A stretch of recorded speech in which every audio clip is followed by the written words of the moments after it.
Alright guys, this is Mithril, back in BL4 with another Pearlescent item guide video, and today, the item that we are checking out is the Crazed Earl.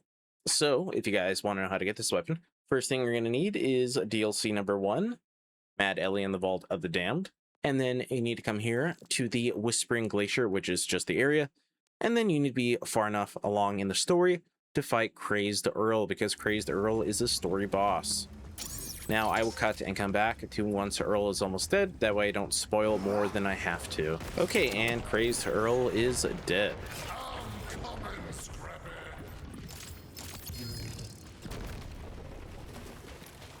And that's not what we're looking for. Okay, so the Crazed Earl is a Pearlescent shotgun by Ripper. And it's got a very cool skin, but that's not the coolest thing. The coolest thing is like the Ripper orb that you'd put in here is an eyeball. That is so cool. I think that's amazing. Okay, here are the primary stats of the one that I have, the secondary stats, and then mine spawned as cryo, but it can spawn as everything, that being non-elemental, fire, shock, cryo, and radiation. And then I have a radiation override as its Pearlescent like effect, and then its legendary effect is BOGO. Fire shards that stick into enemies. Meleeing enemies with shards will explode the shards and send them toward another nearby enemy. Then I have Jacob's part and a Ripper part. And then its red text is Pearlescent. And not only that, but the gun also speaks with Earl's voice. So yeah, that's pretty cool as well. All right, let us go and test it out now on some bad guys. Okay, now I'm here at the Ripper drill site, the Prospects.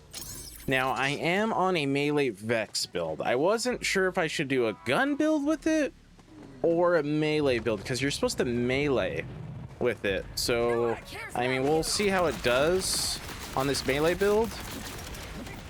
Now you're supposed to melee.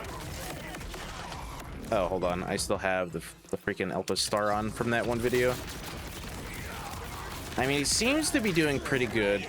Now, the gun itself, I'm pretty sure is not scaling off melee damage like the Mantra does. But even without that, it still seems to be doing relatively good.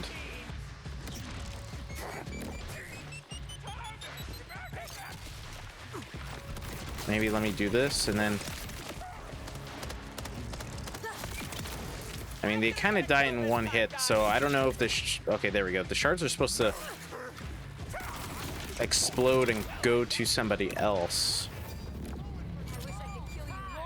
See, this was my idea. I summon a Reaper, and then I just shoot this, and then have the Reaper do all the melee damage.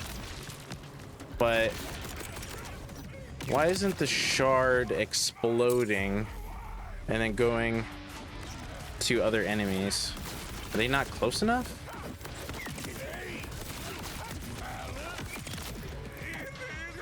It kind of feels like the shards are just doing the thing without the melee, if you want my honest opinion.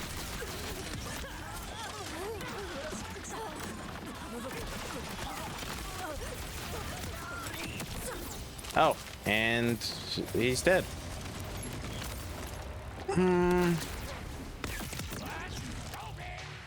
I don't know.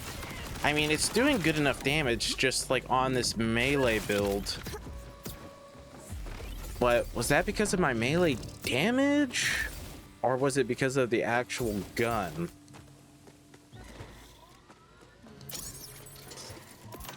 We're going for another run. Maybe I should have tested this out on like an actual gun build. But like I said, my thought process here was to summon a Reaper and then me just be in the background shooting this. That way when the Reaper gets a melee strike, it explodes and goes to somebody else. Just like that. That was the thought process here.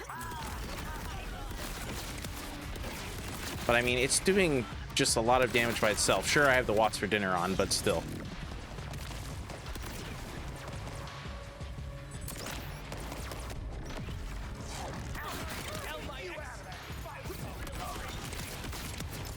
I mean, yeah, just look at that. It still does a ton of damage, even on this melee build.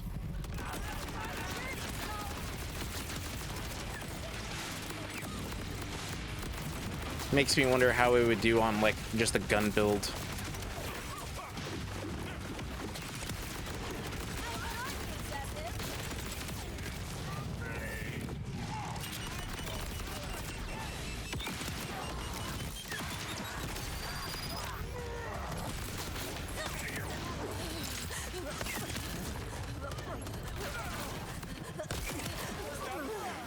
Yeah, it's hard to tell because I do so much melee damage.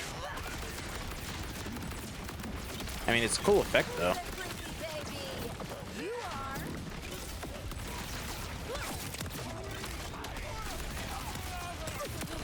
I mean, just look at that. All right, I think this is good. I think the Crazed Earl is really good regardless. So yeah, there you guys go. That was today's video on the Crazed Earl. If you guys enjoyed today's video, make sure to leave a like, comment, share, and subscribe because it'll help out my channel and because I will appreciate it like always. And then I do hope to see you guys next time. Away!